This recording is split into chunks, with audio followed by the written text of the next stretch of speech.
Ημέν υπείων στρώτων, είδε παίζον, είδε νάων, φέσε πήγαν μέλαιναν, έμενε κάλιστον. Ημέν υπείων στρώτων, είδε παίζον, είδε νάων, φέσε πήγαν μέλαιναν, έμενε κάλιστον.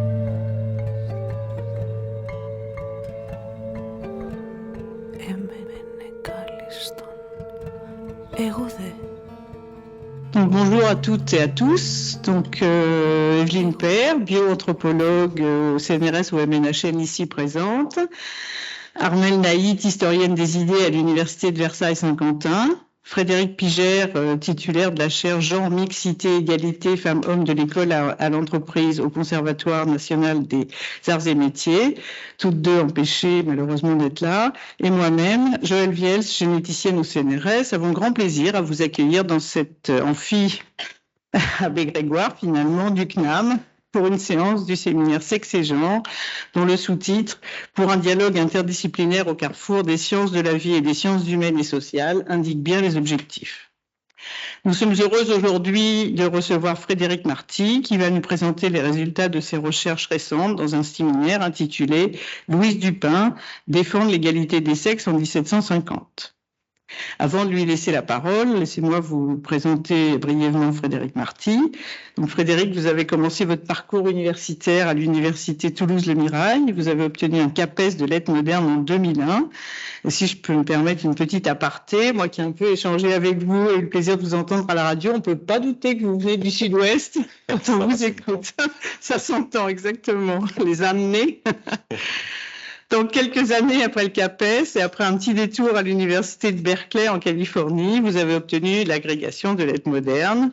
Puis, et bien que l'Éducation nationale ait absolument tenu à vous nommer professeur dans des lycées du Val d'Oise, vous avez repris vos études universitaires à Toulouse, études qui vous ont permis d'obtenir en 2014 une thèse de doctorat de lettres modernes, donc à l'université Toulouse, qui entre-temps avait changé de nom, qui s'appelait Toulouse-Jean Jaurès.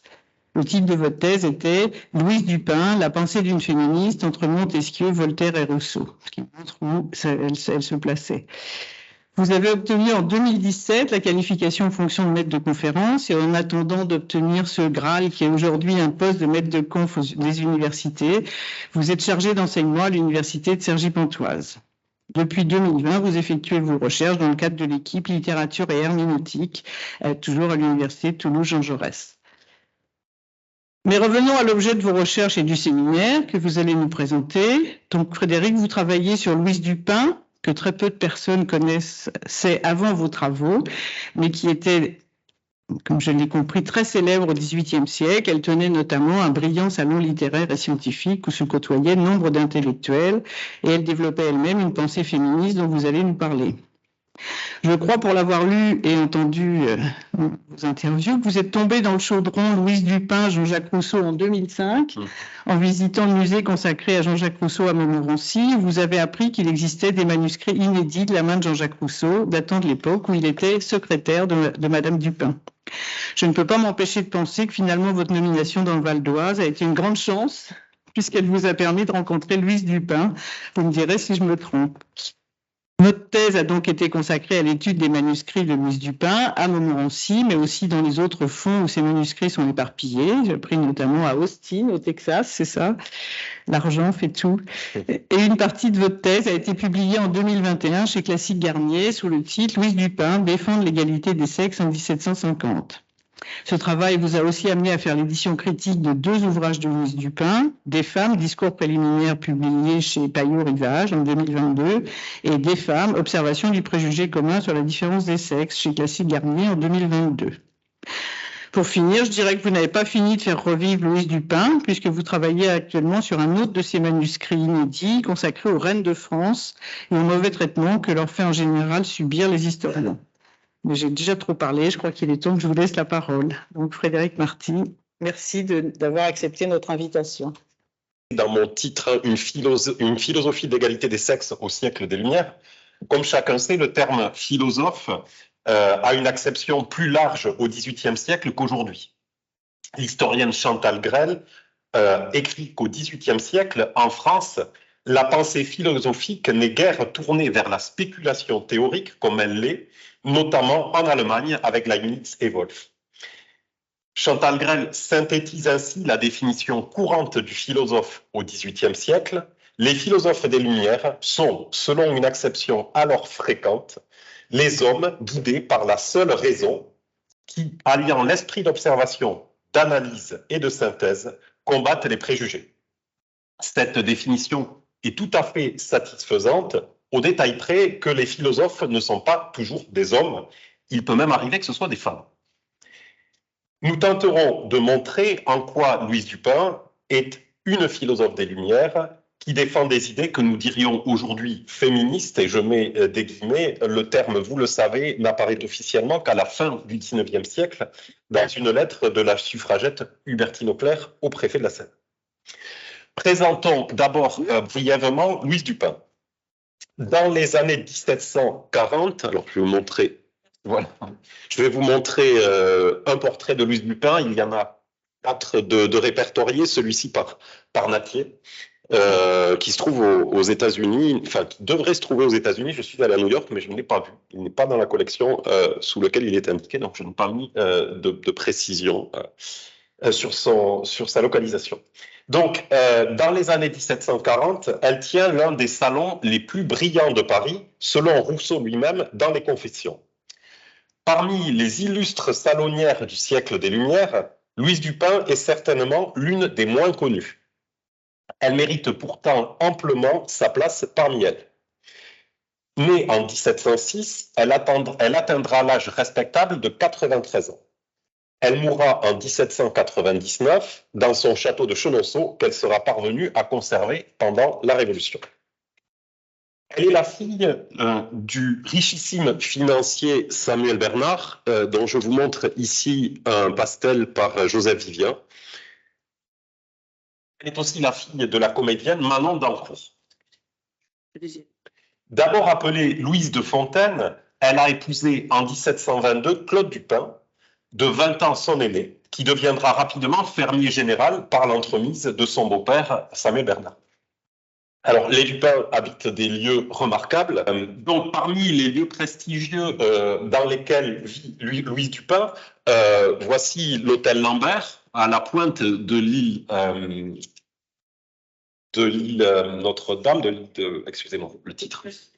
L'île Saint-Louis, merci. Le nom m'échappait. De l'île Saint-Louis, effectivement, qu'elle a habité dans les années 1730 et qui existe encore, qui a appartenu depuis 2007 à la famille princière du Qatar et soi-disant depuis l'an dernier à Xavier Niel. Bref, pardon, c'est sûr. Hein. Bref, une résidence de prestige pour une salonnière, évidemment. Hein, il s'agit de recevoir dans un lieu prestigieux et vous voyez que c'était le cas. D'autre part, elle va aussi être propriétaire avec son mari dès 1733 du château de Chenonceau, où elle reçoit là aussi. Alors, elle tient salon et elle reçoit dans les années 1740 la fine fleur de l'intelligentsia, Voltaire, Montesquieu, Buffon, Fontenelle, mais aussi l'abbé de Saint-Pierre que l'on peut présenter comme son mentor. Dans les années 1740, elle se lance dans un projet très ambitieux, un ouvrage féministe dans lequel elle défend l'égalité des sexes. Vous me direz, jusque-là, tout allait bien pour elle, la fortune lui souriait, et elle s'engage ici dans une entreprise nettement polémique. Alors, on a pu qualifier plus tard, au XXe siècle, cet ouvrage d'encyclopédie du deuxième sexe. Et effectivement, l'ouvrage n'est pas sans rappeler par certains aspects, et notamment par sa structure, le livre de Simone de Beauvoir. Alors, Louise Dupin étudie la condition des femmes à toutes les époques et sur tous les continents. On ne sait pas précisément pourquoi Louise Dupin a renoncé à son projet de publication. Mais à partir en 1751, elle renonce et les manuscrits restent en l'état. Alors, elle l'a peut-être abandonné à cause du mauvais accueil qui a été réservé à un autre ouvrage qu'elle a écrit, ouvrage collectif, avec son mari notamment, et qui est la première critique de l'esprit des lois de Montesquieu, dont je vous ai dit tout à l'heure qu'il était reçu dans le salon des Lupins. À partir de 1749, les relations seront définitivement rompues. Il est possible que cette réception difficile de la critique de l'esprit des lois des Dupin ait freiné l'ambition éditoriale de Louise Dupin. Elle a peut-être aussi jugé que sa position sociale éminente était incompatible avec le scandale d'un livre féministe forcément transgressif. Il n'en reste pas moins qu'elle a laissé 2800 feuillets environ manuscrits, dont un bon nombre sont de la main de Jean-Jacques Rousseau, ce qui a permis notamment de les conserver et ils ont été vendus aux enchères dans les années 1950. Alors, pour borner le secrétariat de Jean-Jacques Rousseau, il commence son secrétariat en 1745 et le termine en 1751. Il est alors totalement inconnu. Il vient d'arriver à Paris. Il pense percer dans le domaine musical, mais en fait, ça va être un échec. Et l'abbé Castel lui explique que pour réussir dans Paris, il faut s'adresser aux femmes. Et il lui donne 3 adresses, dont celle de Madame Dupin. Rousseau va évidemment tomber amoureux, il va tomber amoureux de Louise Dupin, lui rédiger un billet doux auquel elle va réserver un accueil glacial, mais elle l'accueillera tout de même en tant que secrétaire pendant 6 ans, jusqu'en 1751. Alors, le travail de Rousseau est un travail de bénédictin. Il a compulsé près d'une centaine d'ouvrages. Parfois, quand je dis ouvrages, ça peut être des sommes encyclopédiques de plusieurs dizaines de volumes. Et ce travail-là est utilisé pour alimenter la thèse de Louise Dupin, celle de l'égalité des sexes. Alors, je vous ai mis ici un de ces manuscrits, qui est la première page de l'ouvrage sur les femmes. C'est l'écriture de Louise Dupin ici. C'est le début de l'ouvrage sur les femmes. Disons que c'est un brouillon préparatoire où on voit le titre apparaître, hein, Observation physique, historique et morale du préjugé sur la différence des sexes, discours préliminaire. On voit qu'elle a biffé le titre, hein. On dira peut-être pourquoi tout à l'heure. Donc ça, c'est l'écriture de Louise Dupin. Et puis, je vais vous montrer ici un feuillet intéressant parce que c'est la disposition habituelle des manuscrits, des papiers Dupin et de l'ouvrage sur les femmes notamment. Sur la droite de l'image, on a le texte écrit par Rousseau, hein, d'accord, le secrétaire.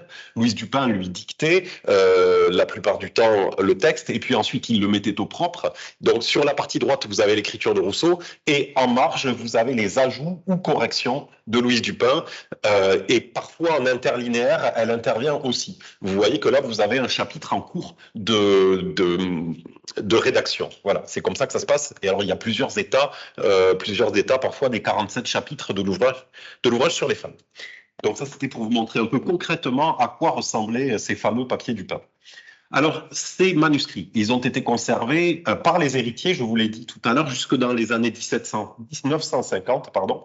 Et puis, ils ont ensuite été mis en vente en salle des ventes à Paris, principalement, et ils ont été dispersés. Alors, on en trouve en France, je vous le disais tout à l'heure, notamment au musée de Montmorency, où j'ai souvent travaillé. On en trouve à Genève, on en trouve aux États-Unis, à Austin, mais aussi dans de nombreuses universités américaines. Donc voilà, il y a eu une grande dispersion des papiers, ce qui a constitué l'essentiel de ma thèse, c'est-à-dire d'abord de rassembler les papiers, de les transcrire, et puis ensuite de les étudier et de les publier. Alors ça, c'était après ma thèse, puisque j'ai publié en septembre dernier l'ouvrage sur les femmes, dont voici la couverture, des femmes, observation du préjugé commun sur la différence des sexes. Vous voyez, j'ai supprimer ce qu'avait barré Louise Dupin, c'est-à-dire observation physique, historique et morale, puisqu'elle a souhaité le faire disparaître. J'ai été fidèle à sa volonté. Voilà, donc voici l'ouvrage de Louise Dupin, enfin publié. Alors, je veux aussi vous montrer un petit livre que j'ai édité en septembre dernier aussi chez Payot et Rivage, qui est l'édition de son discours préliminaire, enfin d'une des variantes du discours préliminaire, Si vous voulez commencer par là, à mon avis, c'est le plus indiqué. C'est une édition de poche où elle exprime elle-même les principales idées féministes qui sont les siennes et sur un ton assez enlevé, assez drôle et dans un texte qui est assez ramassé. Donc voilà, si vous voulez commencer par ça, c'est possible. Et si vous devenez fan de Louise Dupin comme moi, vous pouvez ensuite passer au volume de chez Classique Garnier. Enfin, vous pouvez faire l'inverse aussi comme vous voulez. Bref, voyons en quoi cette autrice apparaît pleinement comme une philosophe des Lumières. La définition donnée par Chantal Grel tout à l'heure du philosophe des Lumières lui convient tout à fait. D'abord, elle est une penseuse rationaliste. Elle soumet l'idée de l'infériorité des femmes au crible de la raison. En effet, dès les premières lignes du discours préliminaire, elle insiste, et je la cite, voici ce qu'elle écrit, « L'opinion de l'infériorité des femmes ne subsiste que parce qu'elle n'est point examinée par la raison. » Fin de citation. Dupin lutte donc contre l'obscurantisme en la matière, contre les superstitions. Elle écrit encore « On a vu croire aux nations toutes les folies imaginables. La nôtre a cru plusieurs siècles que le soleil faisait le tour de la terre, qu'il n'y avait point d'antipode, que les sorciers faisaient descendre la lune sur la terre. Telle est l'opinion de l'infériorité des femmes. » Louise Dupin considère que cette superstition n'est pas une croyance populaire, mais qu'elle est aussi partagée par les savants. Comme 100 autres sottises que les habiles gens ont cru comme le vulgaire, parce que quelque habile qu'on soit, on a encore bien des idées prises dans les premières habitudes et dans les préjugés dans lesquels on vit. Elle écrit donc à destination notamment des savants, évidemment, pour revenir sur ces superstitions, sur ces croyances, sur ces préjugés. Dès lors, elle aura à cœur de critiquer les errances des autorités intellectuelles à propos des femmes. Pour cela, elle va fonder sa thèse sur une démarche fondée sur l'observation, comme le prouve le titre de son ouvrage « Observation du préjugé commun sur la différence des sexes ». Autre trait qui fait de Louise Dupin une penseuse des Lumières, c'est son optimisme philosophique. Pour elle, on peut changer la condition féminine, il suffit de s'en donner les moyens politiques, et c'est ce qu'on verra tout à l'heure en troisième partie. Alors, je vais vous donner le plan que je vais suivre. D'abord, je remplacerai Louise Dupin dans la tradition féministe de son temps. Ensuite, on verra en quoi sa pensée se fonde sur la critique des autorités, qui est un des traits distinctifs de la philosophie des Lumières. Et enfin, en troisième partie, on verra comment réformer la société pour rétablir l'égalité entre les sexes. Alors, d'abord, comment situer Louise Dupin dans la tradition du féminisme classique ? Au XVIIe siècle, le courant féministe majeur défend la supériorité des femmes. C'est le cas de certaines précieuses.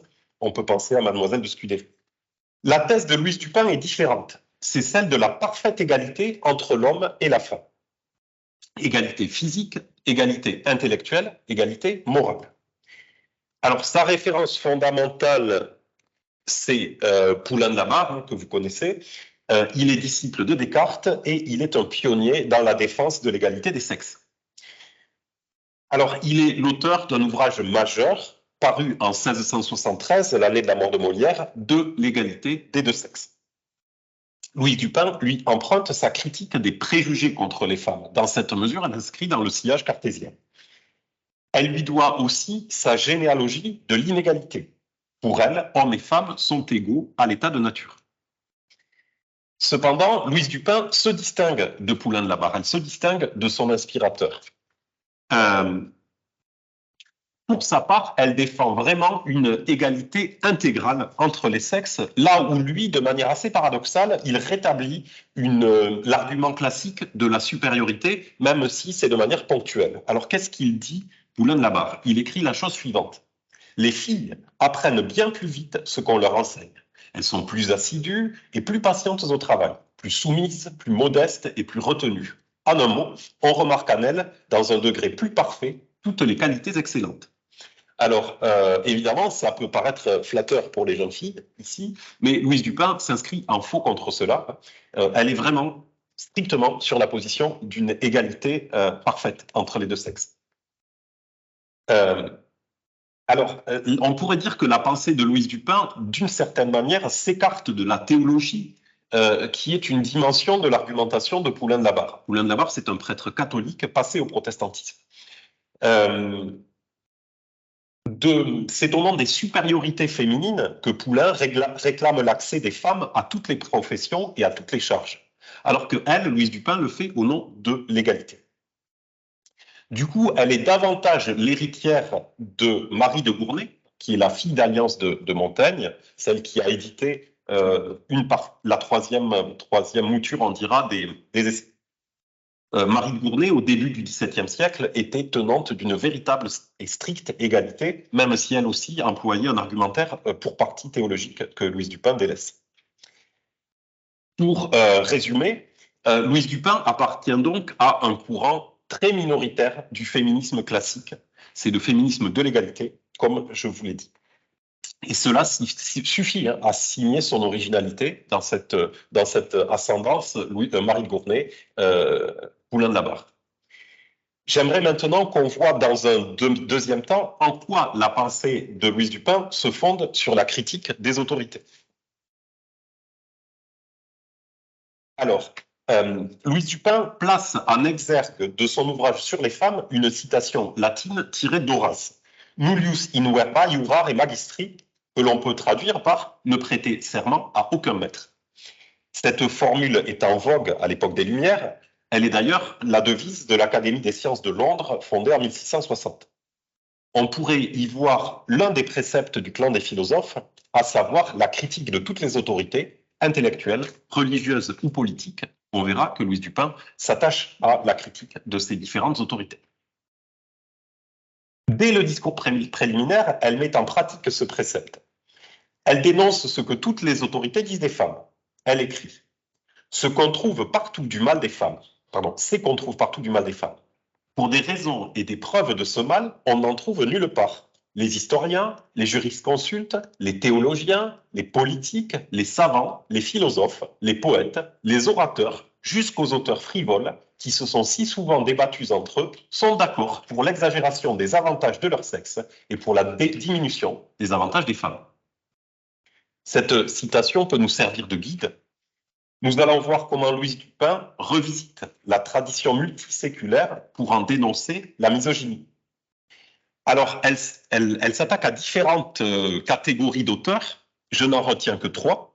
On va d'abord voir la critique qu'elle fait des médecins depuis l'Antiquité, puis on verra ensuite la critique qu'elle fait des historiens, et pour finir, la critique qu'elle fait des philosophes.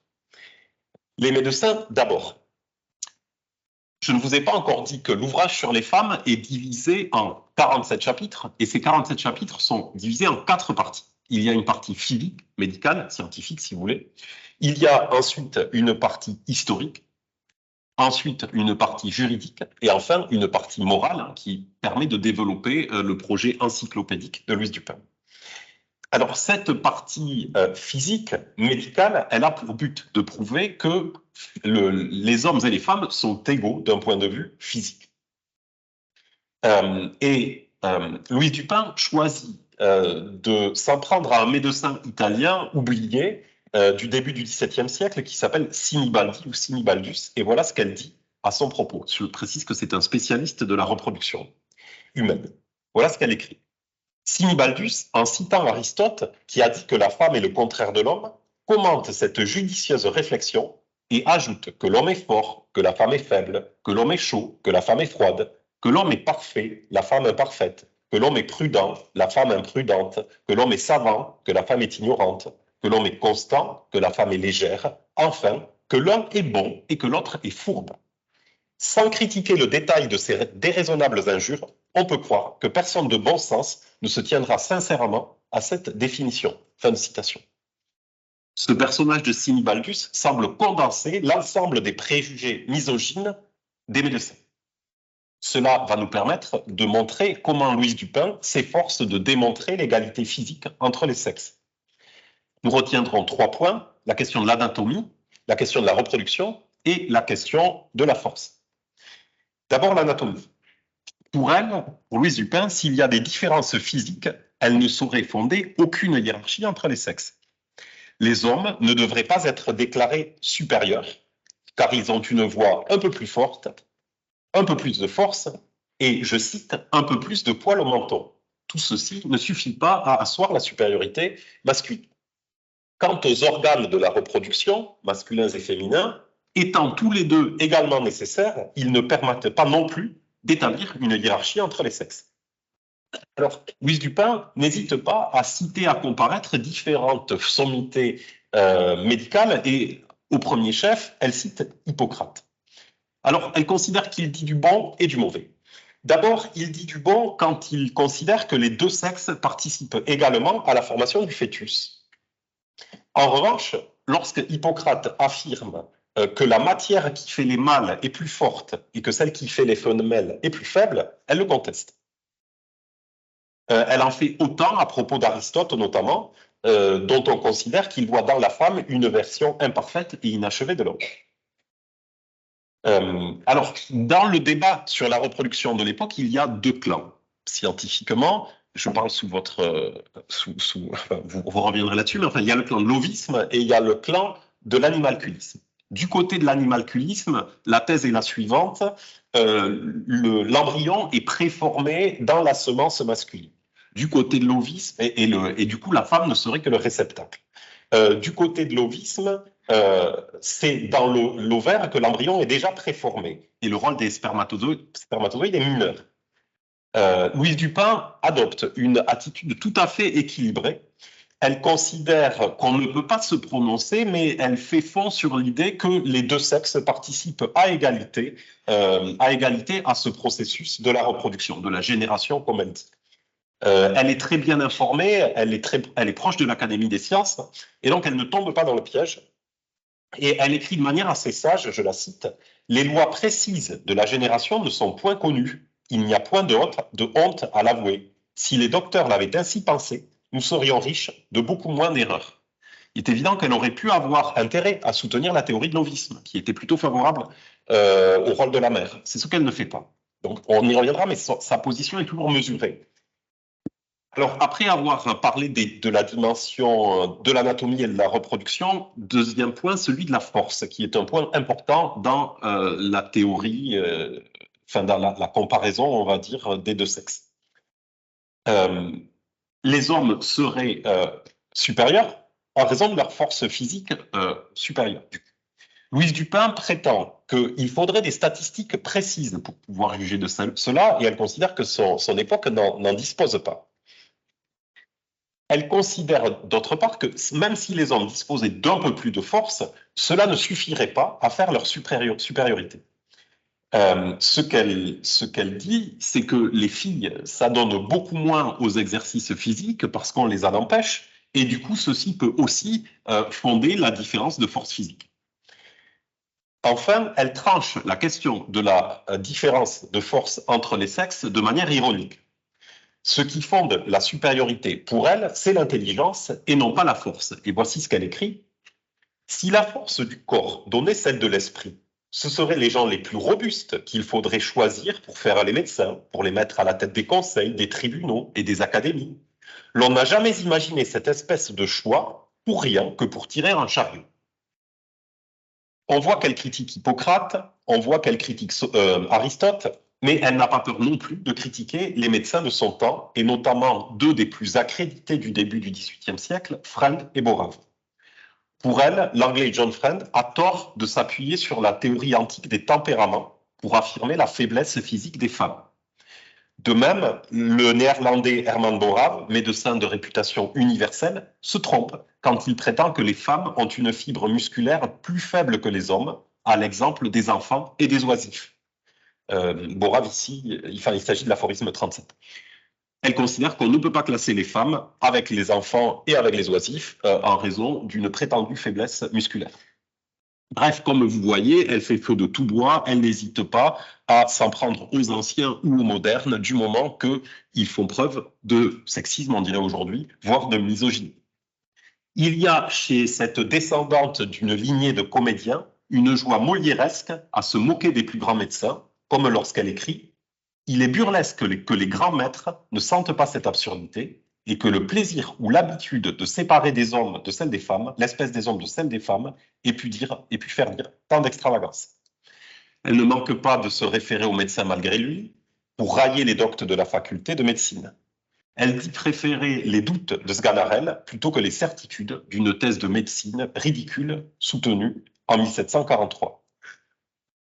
Évidemment, il est de grands médecins, mais c'est à mesure du regard critique qu'il porte sur l'institution médicale. Par exemple, elle apprécie particulièrement le français Jacques Primrose, médecin du début du XVIIe siècle. Pour elle, les vues iconoclastes qu'il développe vis-à-vis de l'université ont de quoi satisfaire Louise Dupin. Finalement, elle porte un regard ironique sur le corps médical et elle les compare à une bande d'écoliers paresseux. Je la cite. « Mais rendons-leur justice. Ceux qui regardent les femmes et ceux qu'ils ont le moins examiné, ils se sont presque tous copiés en parlant d'elles et ont ainsi sur ce point accumulé des erreurs, au lieu de faire des progrès, comme ils l'ont fait sur d'autres matières. » On voit bien que ici on a une dimension polémique forte de l'ouvrage sur les femmes, mais il s'agit aussi, dans une espèce d'ironie voltairienne, d'amuser son lecteur. Après la partie physique, Louise Dupin en vient à la partie historique, et notamment à la critique des historiens. Louise Dupin est fascinée par l'histoire et sa réflexion adopte souvent une perspective historique. Alors, pour vous resituer brièvement sa réflexion, pour elle, les femmes, à l'origine, au moment de l'état de nature, hommes et femmes étaient égaux. Et les droits des femmes ont longtemps été plus étendus qu'ils ne sont à son époque. Mais petit à petit, les femmes ont été dépossédées de ces droits. Et elle considère que cette spoliation n'est pas ancienne. Elle considère notamment que, enfin c'est un jalon, mais elle considère notamment que le Concile de Trente a été une occasion de réduire les droits des femmes. Ça a commencé bien avant, évidemment. Alors, comme je vous l'ai dit tout à l'heure, elle fait des recherches historiques avec Rousseau, aidée par Rousseau. Elle essaie elle-même d'écrire à son tour une histoire plus juste, une histoire des femmes plus juste. Et elle fait un tour de la condition féminine, un tour du monde, un tour de la planète, de tous les temps et de tous les continents. Dans cette mesure, son ouvrage est encyclopédique, à l'époque même où d'Alembert et Diderot rédigent la grande encyclopédie. Alors que dit-elle? Elle note que dans l'Antiquité, des femmes ont régné, que ce soit en Éthiopie ou en Égypte. Alors elle se trompe sur les Amazones. Elle considère que les Amazones ont réellement existé, mais à l'époque, l'article de l'encyclopédie qui leur est consacré ne tranche pas la question. Elle s'intéresse aussi à l'Orient. Elle note qu'il y a eu des impératrices au pouvoir au Moyen-Âge au Japon, au 8e siècle.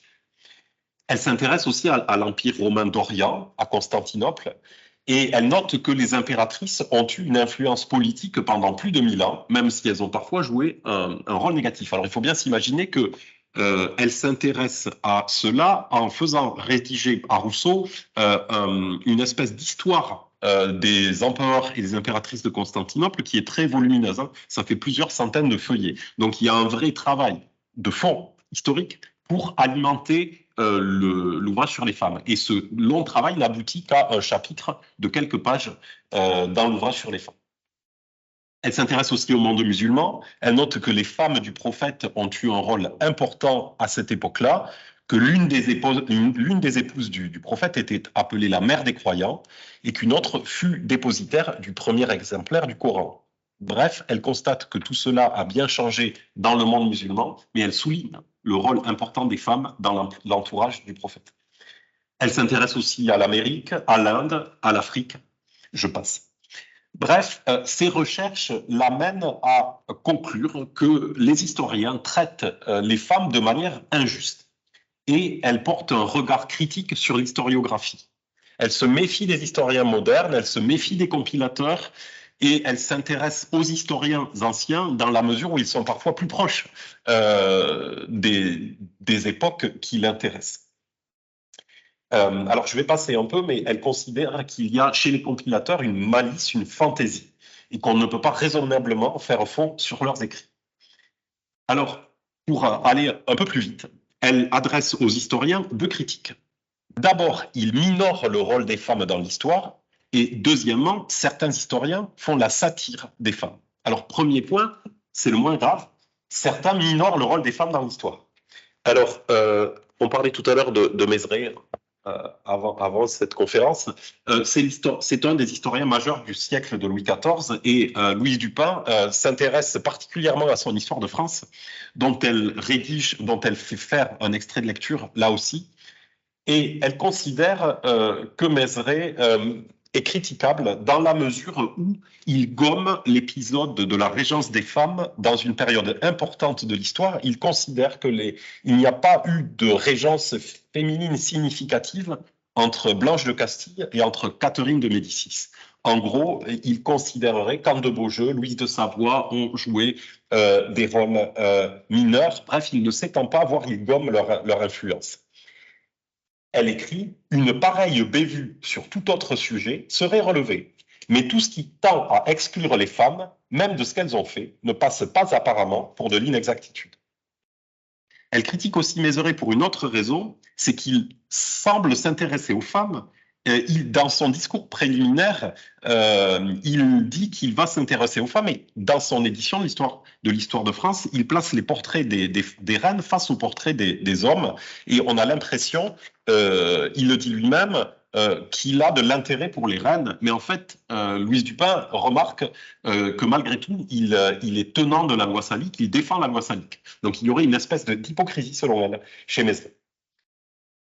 Autre point, c'est que les historiens ne se mêlent pas simplement de gommer le rôle des femmes dans l'histoire, mais parfois ils en font la satire. Là aussi, je vais passer un peu plus vite, mais je vais m'arrêter sur deux reines en particulier, sur Brunehaut et sur Catherine de Médicis. Concernant Brunehaut et Frédégonde, que dit-elle? Elle dit que ces femmes ont eu un rôle important à l'époque mérovingienne, mais elles ne sont pas les monstres qu'on a pu dire. Et si elles ont été cruelles, les rois de leur époque l'ont été tout autant. Donc elle leur reconnaît des qualités, elle reconnaît aussi leur cruauté, mais elle note que les historiens font des satires monstrueuses à leur égard. Concernant Catherine de Médicis, elle souligne que les libelles des Huguenots ont pu entacher sa réputation. Elle reconnaît ses grandes qualités et son esprit. Cela dit, elle note aussi que elle classe tout de même Catherine de Médicis parmi les mauvais souverains par son participation, par son instigation de la Saint-Barthélemy. Elle écrit « La Saint-Barthélemy doit la faire compter parmi les méchants princes ». Cela dit, elle critique aussi les rois qui, au XVIe siècle, ont participé à la répression des Huguenots. Elle sait aussi critiquer Isabeau de Bavière, qui fut doublement coupable de tous les maux qui arrivèrent à la France. Bref, elle adopte une position mesurée au sujet des femmes de pouvoir. Elle écrit « Nous sommes bien loin de prétendre faire du gouvernement des femmes l'apologie. En croyant les femmes capables précisément des mêmes vertus et des bonnes qualités des hommes, nous les croyons capables des mêmes vices et des mêmes mauvaises qualités. » Bref, le pouvoir féminin ne vaut pas nécessairement le pouvoir masculin. Enfin, les deux sont capables d'errer, les deux sont capables de se tromper, mais ce qui importe pour elles, c'est que les femmes sont capables de gouverner autant que les hommes. Voilà ce qu'on peut retenir de ce petit survol de la critique des historiens. Alors, elle considère aussi que les femmes avaient plus d'importance au Moyen-Âge qu'on ne le pense à son époque. Et je citerai Georges Duby qui écrit dans son livre consacré aux femmes du XIIe siècle, qui écrit à propos des femmes qu'il les devine investies de grands pouvoirs, fortes, bien plus fortes qu'il n'imaginait, et pourquoi pas heureuses, si fortes que les mâles s'emploient à les affaiblir par les angoisses du péché. Voici ce qui ressort le plus nettement de l'enquête que j'ai menée. En quelque sorte, ici, Georges Duby souligne l'idée qui était celle de Louise Dupin quelques siècles auparavant. Hein. L'histoire a tout intérêt à assumer sa part féminine. J'avance un peu et j'en passe à la critique des philosophes. Alors, que dit Louise Dupin des philosophes? D'abord, elle reconnaît leur mérite. Et elle considère que les autres hommes leur ont obligation, ils les ont enseignés et leur ont été fort utiles. Même si elle reconnaît qu'ils ont parfois dépité beaucoup de rêveries. Toutefois, elle va relever avec un malin plaisir les extravagances de certains philosophes. Alors, comme on a vu que tout à l'heure, elle s'attaquait à Hippocrate, elle n'hésite pas non plus à s'en prendre à Aristote ou à Socrate. Alors, je la cite un peu longuement parce que cette citation me semble assez drôle. Voici ce qu'elle dit. Aristote a dit que les femmes étaient des monstres. Socrate les a comparées à un temple bien apparent bâti sur un cloaque. Diogène, voyant deux femmes s'entretenir ensemble, a dit que c'était un aspic et une vipère qui se communiquaient leur venin. On sent assez qu'il n'y a pas à ces propos plus de philosophie que de justice, que ce n'est pas par eux que les ouvrages où ils ont été estimés. On serait encore plus surpris de trouver que Platon a remercié les dieux de n'être nés ni femme, ni chien, ni bec. Cela est assez recherché. Simplement, cela fait plus de mal au cœur que cela ne porte à l'esprit une idée désavantageuse des femmes. Fin de citation. On voit qu'ici aussi, l'intention de Louise Dupin est polémique. Elle emprunte notamment ces exemples à Poulain de la Barre. Finalement, elle considère que les philosophes n'ont vu dans la femme qu'un moyen de participer au bonheur des hommes. Ils leur ont servi à peu près comme peut leur servir la fortune, la bonne chère, une belle maison, et en un mot, une chose qui leur convient et à laquelle ils n'eussent que faire de convenir. Alors, pour achever avec cette partie qui consistait à montrer que Louise Dupin fait feu de tout bois et s'attaque à une tradition misogyne millénaire, j'aimerais m'intéresser brièvement aux législateurs. On a vu les historiens, on a vu les philosophes. On peut dire deux mots des législateurs. Elle considère que les législateurs, dans leurs ouvrages, eux-mêmes s'en prennent aux femmes, alors qu'ils devraient servir aux étudiants, que leurs ouvrages sont dans toutes les bonnes bibliothèques et dans les bibliothèques de droit. On trouve là des épigrammes contre les femmes qui sont tout à fait déplacées. Et cela va nous mener à notre troisième et dernière partie, qui consiste à savoir comment réformer la société pour rétablir l'égalité entre les sexes. Alors, Louise Dupin travaille sur le droit de l'Antiquité. Elle travaille notamment sur le droit du mariage à l'époque romaine. Et elle imagine un vrai projet de réforme de la société du XVIIIe siècle. Quelle réforme? Elle envisage de réformer les institutions. Elle envisage de réformer le statut juridique de la femme, le droit pénal et l'état civil. Alors, d'abord, réforme institutionnelle. Elle est évidemment opposée à la loi salique. Elle considère, je vous l'ai dit, que l'homme et la femme étaient égaux et que les femmes ont été petit à petit dépouillées de leurs droits. Si les femmes ne gouvernent pas, c'est à cause de la loi salique. Elle conteste l'ancienneté de cette loi, comme le fait Montesquieu, par exemple. Elle fait remonter cette loi non pas à l'époque des Francs saliens et des grandes invasions, mais au XIVe siècle. Elle observe d'ailleurs que cette loi salique s'applique en France, mais que dans nombre des pays d'Europe, les femmes gouvernent et ont gouverné, en Angleterre, en Suède, en Russie, au Danemark, en Écosse, etc.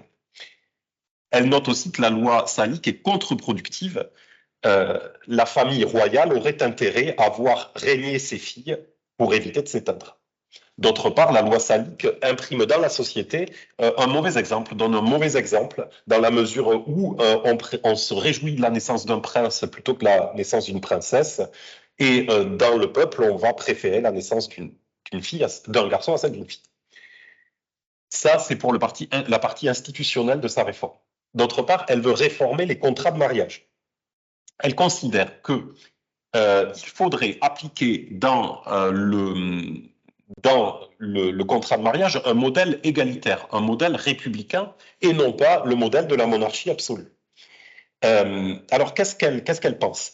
Elle pense que le mariage à son époque est un chef-d'œuvre d'injustice. Le mariage civil est un chef-d'œuvre d'injustice.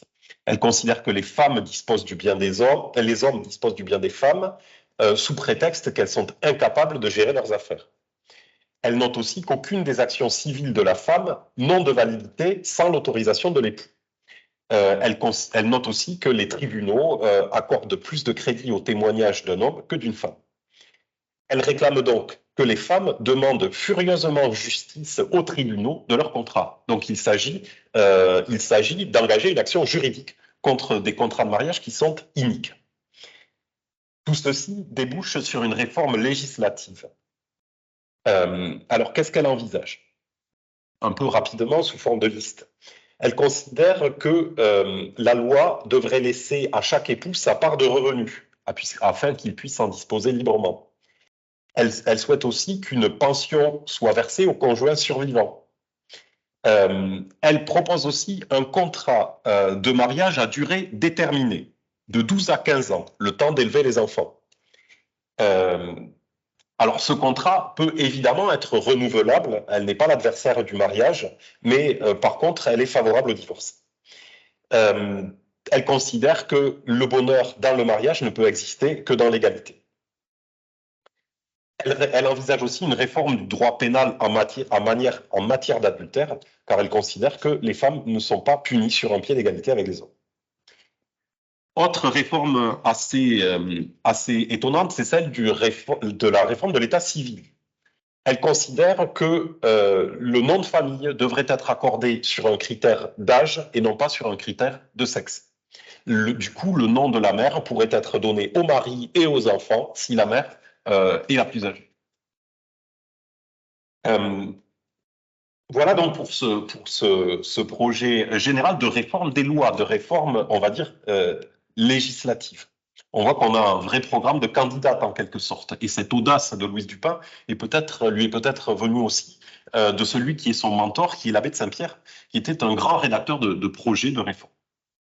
Pour terminer avec la manière dont Louise Dupin envisage de modifier l'état de fait dans la société. Elle envisage de réformer les lois, certainement, mais elle envisage aussi de réformer les mentalités, les mœurs.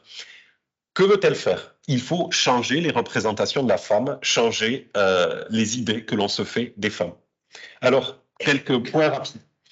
D'abord, elle considère que l'image que véhiculent les livres, notamment, est fausse. On représente les femmes comme peureuses, comme babillardes, comme vaniteuses.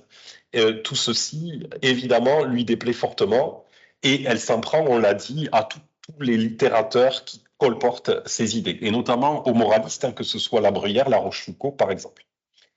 Elle va chercher des traits misogynes dans la littérature. J'aimerais vous en donner un seul, qui montre que des idées misogynes sont colportées, y compris par les gens les plus éminents, et notamment dans l'Église. Elle prend l'exemple de saint Antonin, évêque de Florence au XVe siècle.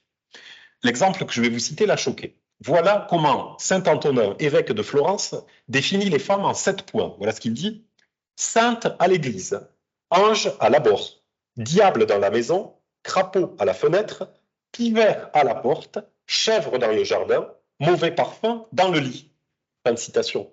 On voudrait se rassurer en se disant que saint Antonin, car il était ecclésiastique, connaissait mal les femmes.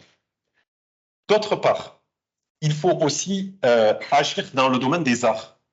Le théâtre ou l'opéra colportent des femmes une idée défavorable. Elle considère, Louise Dupin, que les femmes sont toujours représentées sur les planches comme faibles et en larmes. Il n'y a pour elles qu'une manière d'aimer, en sacrifiant tout.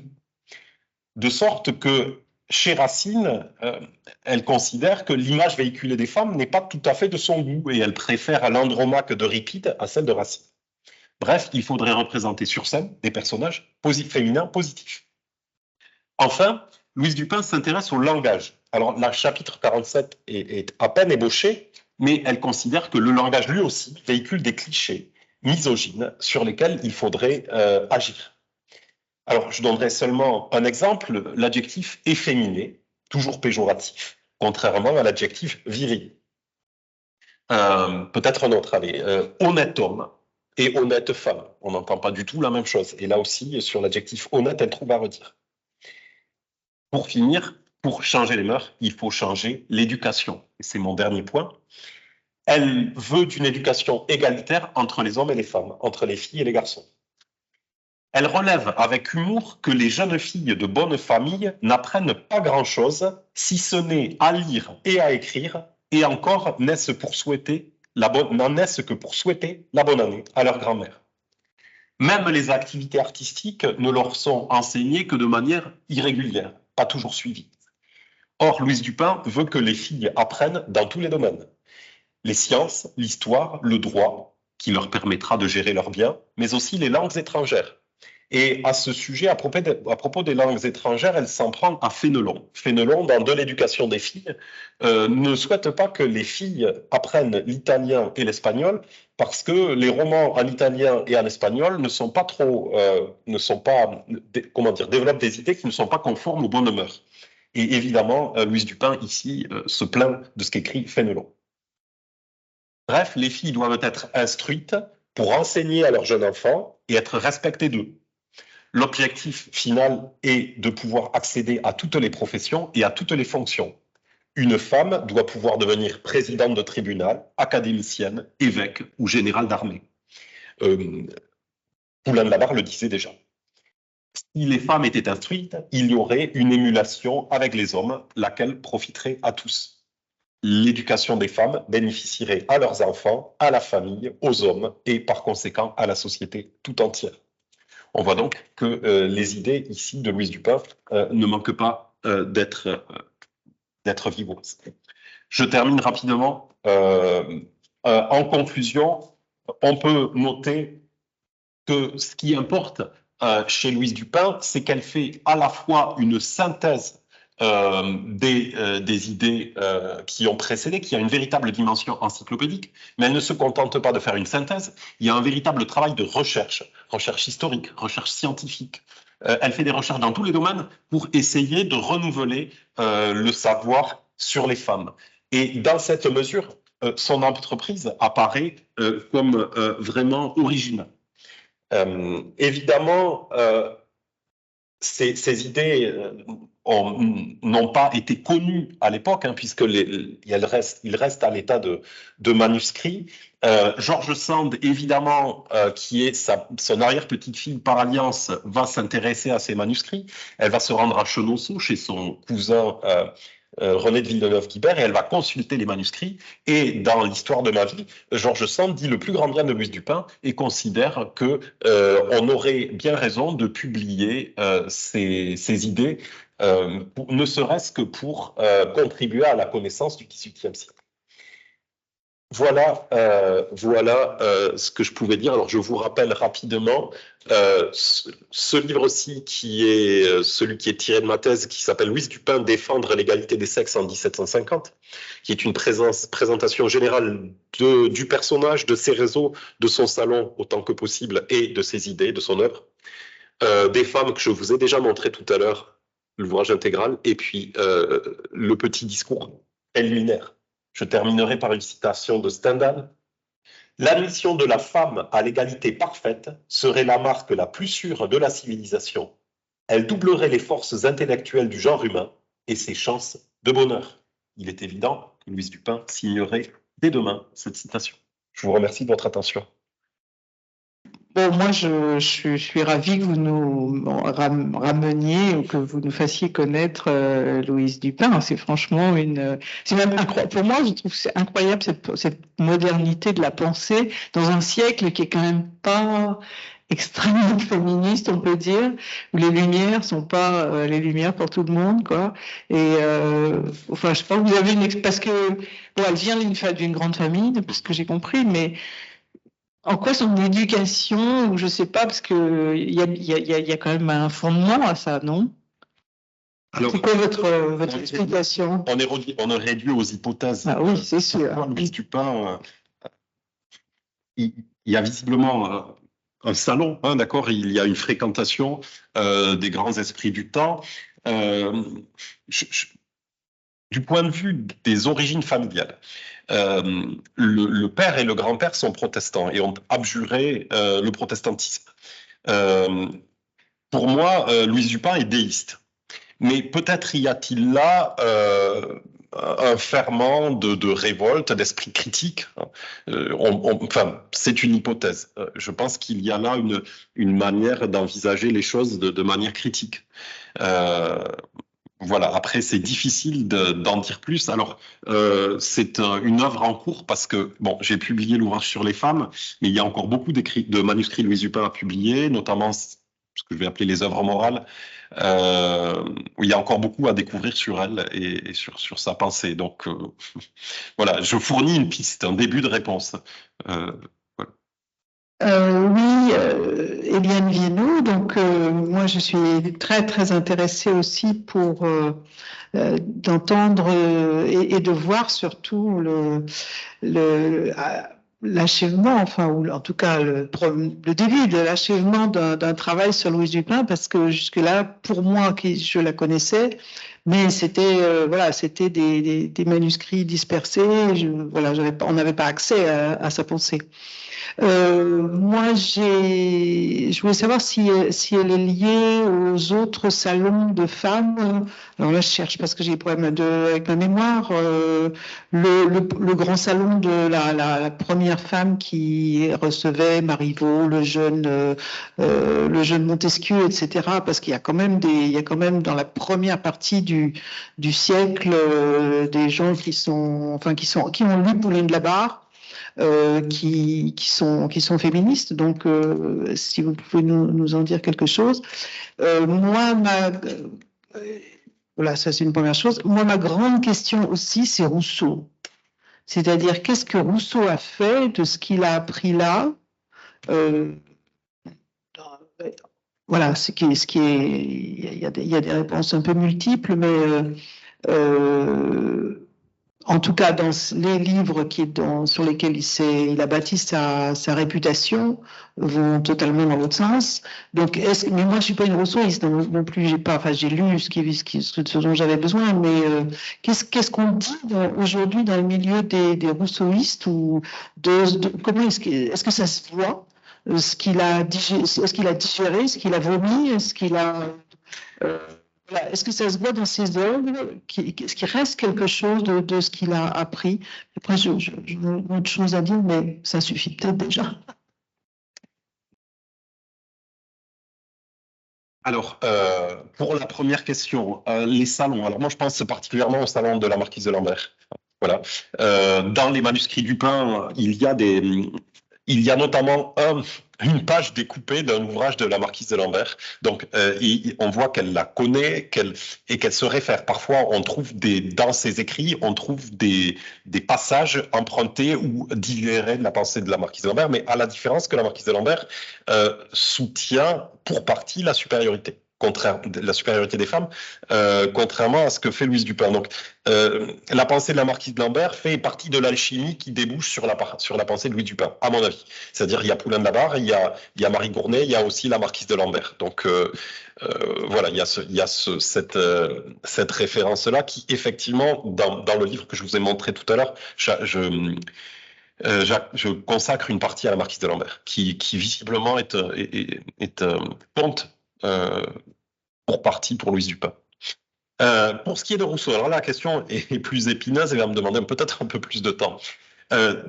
Alors, j'ai transcrit, tout en transcrivant les manuscrits de l'ouvrage sur les femmes, j'ai aussi transcrit les extraits de lecture, ou une bonne partie des extraits de lecture.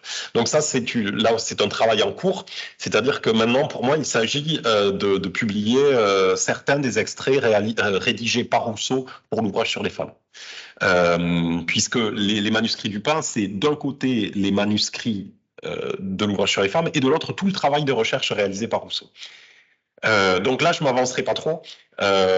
Rousseau nous dit « Je n'ai été qu'un secrétaire, j'ai écrit sous la dictée, rien de plus. J'ai fait des recherches en bibliothèque. » Et moi, je le crois volontiers. De ce point de vue-là, il ne participe pas intellectuellement à la production de Louise Dupin pour moi. Il est innocent de ce qui était dans l'ouvrage sur les femmes, c'est un secrétaire. Ensuite, d'un point de vue plus large, moi, ce que je pense, c'est que Rousseau a fluctué. Dans sa jeunesse, entre les années 1730 et 1740, il a vraiment fluctué dans ses positions à ce sujet. Et dans l'édition de la Pléiade, notamment, il y a des courts textes qui montrent qu'il prévoyait d'écrire un livre qui allait plutôt dans le sens de ce que disait Louise Dupin. Donc, il fluctue dans ces années 1740. Il n'est pas très bien connu. Hein. À l'époque où il est chez les Dupin comme secrétaire, sa pensée est en formation. Il va publier en 1751 le premier discours. Pas évident de savoir quelle est précisément sa position. Ce qui est sûr, c'est qu'il a été sur des positions sans doute beaucoup plus proches de Louise Dupin dans sa jeunesse. Ça, c'est un premier point. Ensuite, évidemment, les œuvres de Rousseau sont à traiter de manière avec délicatesse, on va dire. Effectivement, si on lit le 5e livre de l'Émile, on peut effectivement être assez refroidi par rapport à Rousseau à ce sujet-là, ce qu'il dit de l'inégalité entre les filles et les garçons, le fait qu'il ne consacre qu'un livre sur les 5 à Sophie et les 4 précédents à Émile. Alors, évidemment, la Nouvelle Héloïse est un autre cas de figure où on va dire qu'il donne une place plus importante. Il n'y est qu'à voir le titre. Hein, cette fois-ci, c'est Julie et non pas Émile. Il donne une place plus importante à Julie dans le domaine de Clarence. Les recherches récentes, et je pense notamment à un livre de Laure Chalande qui n'est pas si récent, mais qui a quelques années, mais qui montre que dans certaines des œuvres, qu'on va dire mineures de Rousseau, Rousseau se montre beaucoup moins rigide sur la question de la différence entre les sexes. Il se veut moins normatif, notamment dans une pièce qui s'appelle Narcisse. Pour vous resituer rapidement l'intrigue, Narcisse, c'est un jeune homme qui va se marier, il va épouser Angélique, mais il est très imbu de lui-même, il s'aime beaucoup, et on va lui jouer un mauvais tour. On va prendre un de ses portraits et on va le retoucher de sorte ce portrait ressemblera à celui d'une femme, à celui d'une jeune fille. Et évidemment, Narcisse, s'aimant beaucoup, voyant ce portrait, tombe amoureux de son portrait en fille. Et en fait, bon, évidemment, c'est une comédie, ça finit bien. Narcisse, celui qu'on appelle Narcisse, va finir par épouser Angélique à la fin de la pièce, mais il a quand même hésité. Hein. Son portrait en fille lui a beaucoup plu. De sorte que Laure Chalande montrait que il y a moins de rigidité normative chez Rousseau qu'on ne le pense, et qu'une petite œuvre comme Narcisse, une pièce comme Narcisse, permet de montrer que Rousseau est davantage attentif à la fluidité, peut-être, entre les sexes qu'on ne le pense. Il y a aussi un petit conte qui s'appelle La Reine Fantasque, si je ne m'abuse pas, qui va aussi dans ce sens. Bref, les positions de Rousseau à considérer d'autres œuvres que l'Émile donnent une image plus nuancée. Voilà ce que je peux vous dire. Alors après, évidemment, le livre 5 de l'Émile reste le livre 5 de l'Émile. Je voulais dire aux personnes qui sont en Zoom, si vous avez des questions, rallumez votre micro et on prendra votre question. Pour l'instant, je continue dans la salle. Alors bonjour, merci. Je m'appelle Sonia, merci beaucoup pour votre exposé, c'est édifiant. Deux questions. Je voulais connaître la résonance de la pensée de Louise Dupin en son temps. Est-ce qu'il y a eu une résonance, de quelle manière? Et surtout, est-ce qu'elle avait des contradicteurs et comment elle s'exprimait, par quel biais? Alors,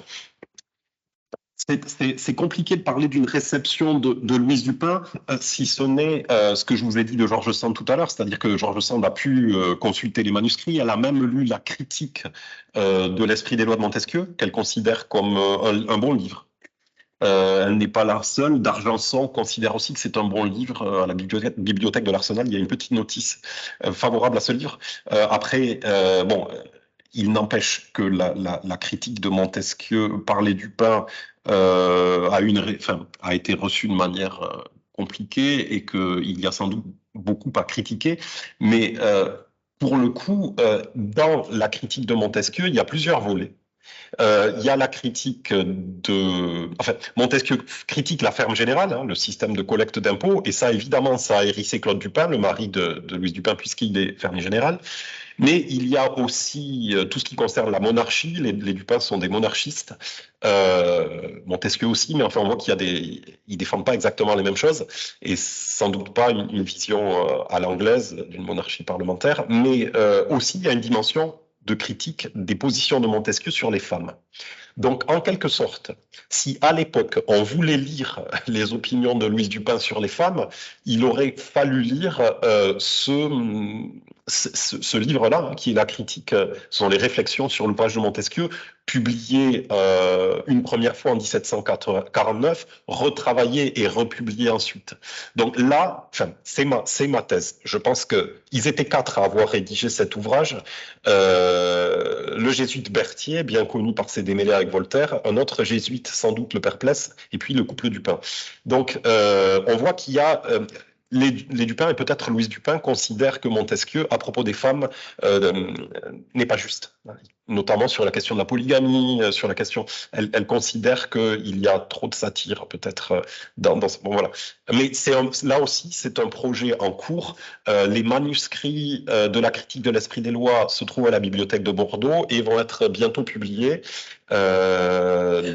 toujours pareil, chez Classique Garnier.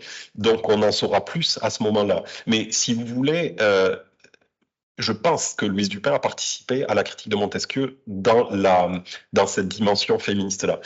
Pour le reste, pas de réception, puisque les manuscrits sont restés en l'état, inachevés. Hein, l'ouvrage, il est inachevé. Donc, il y a des chapitres qui sont terminés, il y en a d'autres qui sont en voie d'achèvement, d'autres qui sont pas du tout achevés.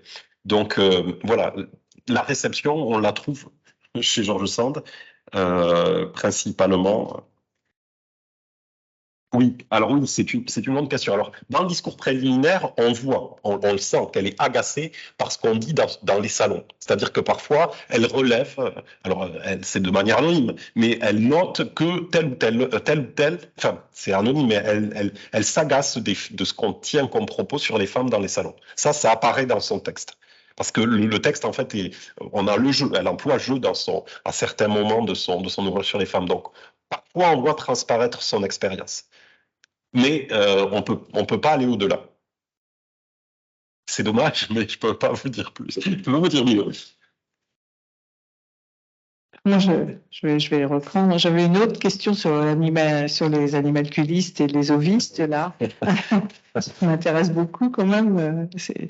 Est-ce que elle s'inscrit comment parce que c'est le 17e ces théories et comment elle au 18e siècle par rapport à ces deux théories en général, outre ces positions, les gens sont en deux catégories où il y a déjà des gens qui disent que bon c'est Alors c'était un peu la question que j'en redoutais. Parce que vous en savez nettement plus que moi. Non, moi je suis pas historienne, malheureusement. Alors, pour vous dire, apparemment, si je ne m'abuse pas, mais vous allez me contredire si c'est le cas, Réaumur est plutôt tenant de l'ovisme. Malheureusement, mes connaissances sont très Les recherches que j'ai faites me laissent dire que Réaumur est favorable à l'ovisme. Donc lui incline de ce côté-là. Elle serait sur une position plus mesurée et plus juste, hein, puisque la chose ne sera tranchée que beaucoup, beaucoup plus tard. Ce que l'on peut dire, c'est que elle est aidée sur ce sujet-là par Morin, qui est un chirurgien, qui est membre de l'Académie des sciences. Si je me trompe pas, il a été président de l'Académie des sciences. Donc, le chapitre sur ce sujet, sur la génération, on a des manuscrits où apparaît l'écriture de Morin. Voilà. Mais visiblement, le débat est encore vif puisque Réaumur lui-même considère que l'ovisme est la bonne théorie. Alors elle a une position, on va dire, qui n'est pas celle d'une scientifique, mais une position plutôt d'équilibre et de sagesse qui, en fait, est juste, finalement. Ouais, ça mériterait d'être peut-être plus étudié. Oui, j'ai pas assez. C'est l'intérêt de rendre public ces manuscrits, parce que justement, il y a des spécialistes qui peuvent prendre en charge. Moi, je me suis occupé de les transcrire, mais évidemment, ça nécessite que des spécialistes de différentes disciplines s'intéressent à la chose. D'autres questions dans la salle ou d'autres en ligne? Ah. Je sais pas. Est-ce que vous m'entendez en ligne? Je pense. Vous êtes là, vous êtes toujours là, donc vous devez m'entendre. Donc, si vous n'avez pas de questions, je redonne. Oui, Guyonne Le Duc, vous avez une question? Non? Non, parce qu'elle est devant. Ah, d'accord. Ah, ouais. Ah.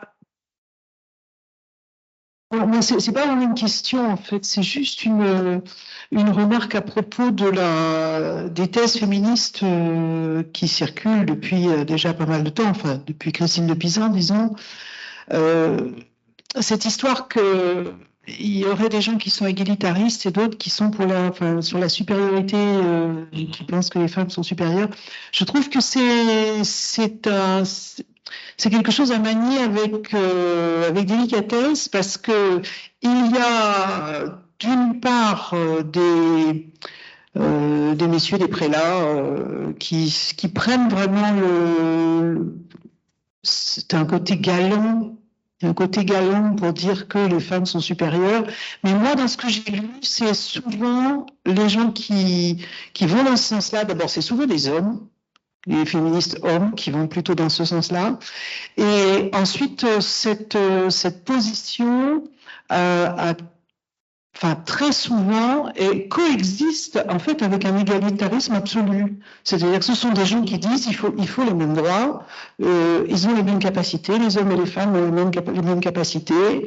Et puis de temps en temps, il y a un décrochement sur oui, même chez Poulain, hein, oui, elles sont quand même enfin, je sais pas, elles sont quand même plus civilisées, alors, à savoir si c'est vrai ou si c'est pas vrai, hein, je veux dire, dans l'état de mœurs de l'époque, mais il n'empêche que elles devraient faire autre chose, elles devraient diriger, ça va jamais dans ce sens-là, alors qu'on a l'idée des gens sont persuadés de la supériorité des femmes. On va vite dans le sens on inverse les thèses. Et alors, moi, j'ai jamais lu de gens qui pensent que les femmes devraient avoir le pouvoir, que les hommes devraient être les bêtes de somme de l'humanité, comme elles disent pendant la Révolution. C'est souvent des égalitaristes qui dépassent un petit peu, qui passent un peu la ligne jaune. Et par ailleurs, moi, j'ai l'impression que beaucoup de femmes ne vont pas jusque-là. Christine de Pisan ne va pas jusque-là, Gournay ne va pas jusque-là, Suchon, me semble-t-il, je ne sais pas si elle a lu Suchon ou si elle ne va pas jusque-là, qui est une grande philosophe aussi de la fin du XVIIe siècle, qui est tout à fait très inconnue. Les femmes sont quand même souvent plus raisonnables, enfin quelque part sont plus raisonnables et sont des tenantes de l'égalité. Mais même les autres, même ceux qui passent la ligne jaune, c'est des égalitaristes. Donc, nous avons du mal à concevoir ça d'abord que les différentialistes de l'époque, de la grande époque, d'avant-nous, sont des égalitaristes. C'est pas contradictoire. Alors, je suis d'accord avec vous pour dire que on observe des décrochages, y compris chez Poulain de là-bas. Moi, je pense que comment vous dire, pour moi, il n'y a pas de doute chez Marie Gournay. J'ai l'impression que Marie Gournay reste parfaitement fidèle à cette thèse de la stricte égalité. Chez elle, il n'y a pas d'écart. Chez Poulain de là-bas, effectivement, on trouve ce que je vous ai dit tout à l'heure, c'est-à-dire des moments où il va dire que tout de même il y a une certaine supériorité dans certains domaines. Chez la marquise de Lambert aussi. La marquise de Lambert, alors je vais le formuler de manière tout à fait imprécise, mais elle considère que la sensibilité et l'imagination sont une manière pour l'intelligence féminine d'être plus rapide. Je le formule de mémoire, mais ce que je voulais dire, c'est que Louise Dupin, on ne la voit jamais aller de ce côté-là. C'est-à-dire que jamais il y a un décrochage vers l'idée que les femmes seraient supérieures. Mais après, je comprends ce que vous voulez dire. C'est-à-dire qu'effectivement, même chez Poulain de la Barre, qui est le tenant de la stricte égalité, parfois il y a un petit écart. Mais je comprends tout à fait ce que vous voulez dire. Mais effectivement, Dupin, elle se tire. C'est pour ça qu'elle reprend Poulain de la Barre. Elle le reprend de ce point de vue-là, même si elle lui emprunte l'ouvrage de Poulain de la Barre est un peu la matrice, le point de départ de la pensée de Louise Dupin. Ça semble assez évident. Mais oui, vous avez raison. Il faut être prudent. Donc c'est pour ça que je reprécise. Chez Louise Dupin, il y a aucun glissement du côté de il y aurait une supériorité. Vraiment, elle considère qu'il y a une égalité stricte, ce qui parfois n'est pas le cas chez certains auteurs. Merci. Alors, il y avait une question de Madame Leduc concernant le célibat. Est-elle... Oui, pardon. Je comprends. Il faudrait que vous me précisiez quelque chose. Puisqu'à l'époque, on est un peu... c'est un peu le grand moment et un peu la fin, où il y a les tenants d'un seul sexe, en reprenant cette histoire, d'un seul sexe et de genre, ou bien de sexe et de genre, dans lesquels la société a voulu fonctionner ensuite, par des individus plus rares en nombre qui continuent à penser autrement. Donc elle se situe à ce moment-là, parce que là, quand ils vont, les tenants à deux sexes et deux genres vont enfoncer le morceau, pour être un peu vulgaire, mais bon, en 1759, je crois, donc une décennie après sa publication, où ils vont publier le squelette de la femme et celui de l'homme radicalement différents.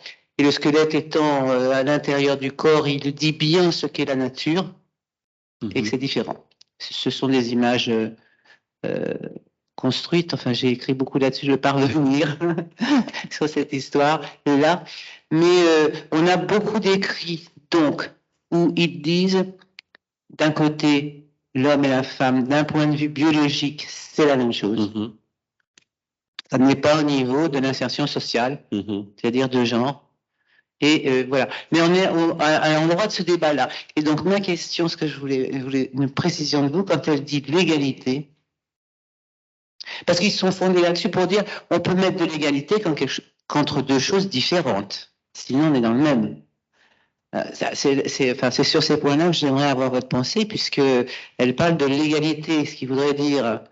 Mais bon, je ne sais pas si je le pensais comme ça à l'époque. Enfin bon, de maintenant, on peut penser ça.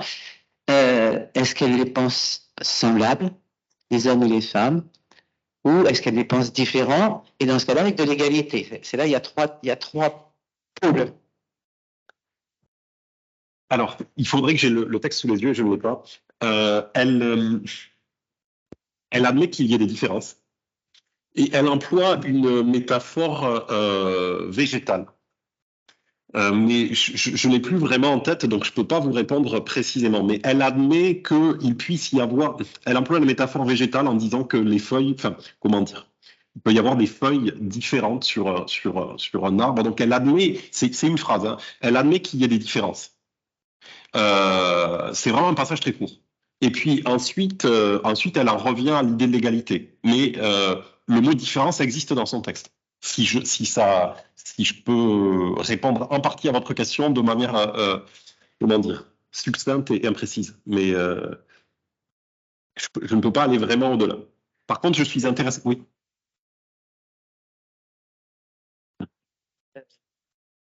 Dans Diderot d'Alembert, dans le rêve d'Alembert de donc là, il y a écrit en toute évidence que les hommes et les femmes sont absolument c'est la même chose, simplement que la seule différence pour y avoir, c'est les organes génitaux, et pas du tout. Il suffit, il y en a qui les ont de manière interne, les autres de manière externe, et il suffit de prendre les uns, les retourner vers l'intérieur ou faire l'inverse, et on obtient les mêmes configurations génitales. Ça, c'est dans le rêve d'Alembert. Alors, elle ne va pas jusqu'à soutenir cette idée d'inversion, mais pour elle, effectivement, physiquement, mis à part, par exemple, les organes de la reproduction, effectivement, elle considère qu'on a affaire à des corps semblables par la voix dont on a parlé. En fait, elle prend dans son chapitre 1, elle prend les choses de manière méthodique. Elle considère la question de la voix, la question de la pilosité, la question et la question ensuite dans le chapitre 2, enfin de l'article 2, la question de la génération. Mais à chaque fois, elle vient à dire qu'il y a une égalité, en fait, ils sont semblables, et hormis ces différences notamment celle des organes de la reproduction, on peut parler d'une égalité physique. L'identité, oui. D'une identité. Je dis pas que ça, On peut pas le terme, mais d'une identité, je pense. D'accord. Quand il y a les dessins, ça part de Vézal, hein, quand même, Ouais. où les organes génitaux féminins, masculins, c'est les mêmes. Les uns sont à l'intérieur, les autres sont plus à l'extérieur. Alors, voilà, c'est tout. La seule différence, Je viens c'est les discuter là. avec vous tout à l'heure D'accord. pour que vous me donniez les références de ce dont vous parlez. Elle s'intéresse aussi au cas des eunuques. C'est une question qui l'intéresse. Bon. D'accord. Il y avait une question sur le célibat, et puis maintenant il y a une nouvelle question sur le divorce. Alors, sur la question de Madame Leduc sur Gabriel Suchon, le nom de Suchon n'apparaît pas dans les manuscrits elle considère, alors il faudrait que je retrouve ma citation, mais en fait elle ne défend pas la question du célibat. Elle considère que le mariage est la plus belle chose du monde du moment qu'il est fondé sur l'égalité et qu'il n'y a pas d'esclavage en fait. Donc elle défend, on va dire qu'elle ne s'en prend pas au mariage. 12 ou 15 ans, c'est ça. Oui, c'est ça, renouvelable. Parce qu'elle ne veut pas que le mariage soit une contrainte. Donc, elle imagine une forme de liberté, de la capacité à renouveler ce contrat. 12 ou 15 ans pour élever les enfants. Alors, c'est pas là. Il y a eu d'autres. Enfin, c'est pas la seule à soutenir l'idée d'un mariage comme ça, qu'on pourrait contractuel en quelque sorte. Il y a eu des cas avant elle. Et elle est aussi attentive au fait que, ça c'est une remarque assez drôle, mais que en donnant, elle est pour une pension, ce qu'on appelle une pension de reversion, une pension survivant, ce qui permettrait aux époux, qui serait une motivation supplémentaire à rester ensemble. C'est un peu drôle parce que c'est un argument un peu étrange, mais bon, il faut visiblement trouver des raisons pour qu'ils restent ensemble, les deux époux. Voilà, et y compris financière si besoin. Donc ça, c'est une réponse un peu drôle. Alors, je lis une question. Vous avez déclaré qu'elle était contre le divorce. N'est-ce pas contradictoire? Et est-ce que cela n'est pas une preuve de force des mœurs de l'époque qui sont toujours présentes dans son idée? Elle est favorable au divorce. Je me suis mal exprimé. Elle est favorable au divorce. Mais le problème, c'est que l'article sur le divorce a disparu. On n'a pas l'article. Dans le discours préliminaire, elle dit qu'elle est pour le divorce, mais on n'a pas les arguments, on ne peut pas en savoir davantage, mais elle est favorable au divorce, ça c'est clair, c'est clair dans les manuscrits. Voilà. Oui. Merci. Oui, une autre question, attends que j'arrive.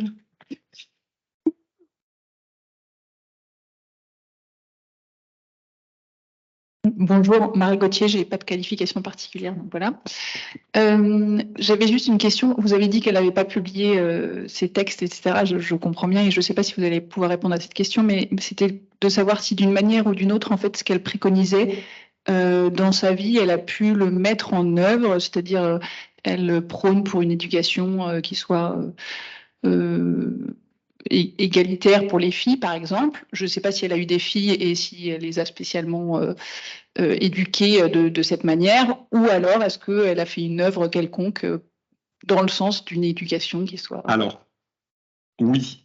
En 1884, l'un de ses descendants, Gaston de Villeneuve-Guibert, publie un livre qui s'appelle Le portefeuille de Madame Dupin, dans lequel se trouve sa correspondance avec Rousseau, avec Voltaire, avec de nombreux penseurs, Montesquieu, etc., mais aussi certains de ses opuscules moraux. Et à l'intérieur de ces opuscules moraux, il y en a un qui traite de l'éducation. Il y en a un sur l'amitié. Donc voilà, il y en a un sur l'éducation. Elle est pour, comment dire, dans ma thèse, j'ai essayé de comparer les thèses de Rousseau dans ses premiers écrits sur l'éducation, celle de l'abbé de Saint-Pierre et le texte de Louise Dupin. Elle est pour une éducation, comment dire, une éducation en douceur, je dirais, pour une éducation qui prenne en compte le jeune élève. Il y a une espèce, voilà, il y a une espèce de douceur dans cette éducation. Alors voilà, il faudrait se reporter au texte qui n'est pas très long, mais oui, il y a un texte sur l'éducation, et puis surtout dans l'ouvrage sur les femmes, il y a un chapitre entier sur l'éducation. D'accord, elle considère qu'il faut elle n'est pas nécessairement pour la mixité, mais pour des programmes strictement rigoureux entre les collèges de filles et les collèges de garçons. Alors maintenant, du point de vue de sa vie privée, malheureusement, elle n'a pas eu de fille, elle a eu un garçon qui a été un fort mauvais sujet apparemment, mais on pourrait en discuter, mais bon, disons que ce que l'on sait du fils de Louis Dupin, c'est qu'elle a essayé de lui donner la meilleure éducation possible. Il est notamment confié au naturaliste Dalibard. Enfin bref, il est censé être entouré par de bons professeurs, mais il se trouve qu'il va mener une vie de turpitude. Il va dépenser sa fortune. Du coup, la fin est assez tragique. Il meurt à l'île Maurice, je crois. Il meurt là-bas de la fièvre jaune. Donc, bref, on n'a pas d'exemple d'une éducation réussie à s'en fier à ce fils. Par contre, elle va élever le reste des enfants de la famille. Et si vous voulez, notamment une fille qui est Marie-Suzanne Dupin, qui est la fille de Dupin-Franqueuil, mais aussi ses petits-neveux. Donc, elle a une offre éducative. Et pour en avoir discuté, dans la famille, il y avait on l'appelait la mère Dupin, mais c'était pas du tout péjoratif. C'est qu'on considérait, d'abord, elle avait préservé Chenonceau, et puis elle avait éduqué un certain nombre d'enfants qu'elle avait elle-même pris en charge.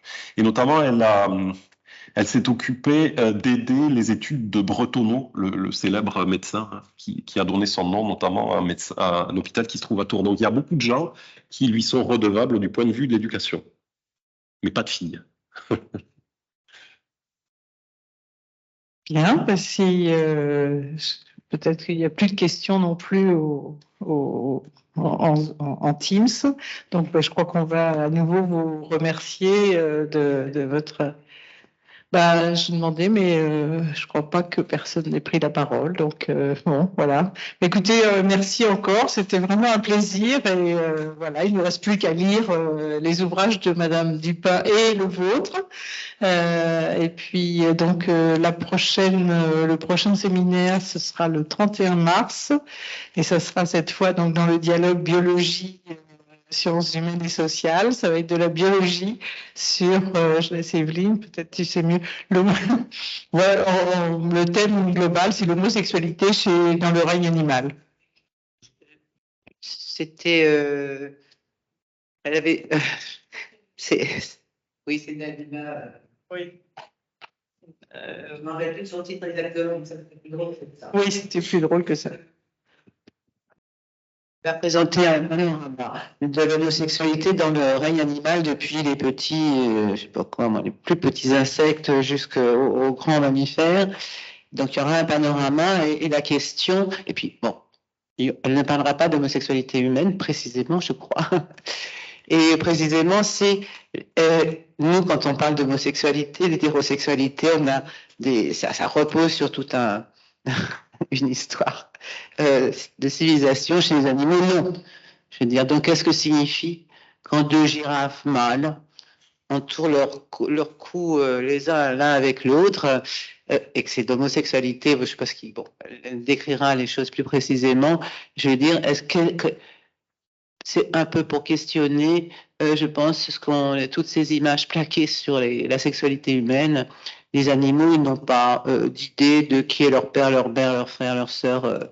Et voilà. Donc, je pense que c'est dans ce cadre-là. Mais ça sera un grand panorama avec des idées qu'on n'aime pas là-dessus, que c'est absolument répandu partout. Anne, merci. Je crois qu'on peut... Merci de votre attention. Merci. Merci à vous. Έμενε κάλλιστον. Εγώ δε. Εγώ δε. Κείνο το της έρατε. Κείνο το της έρατε. Κείνο το της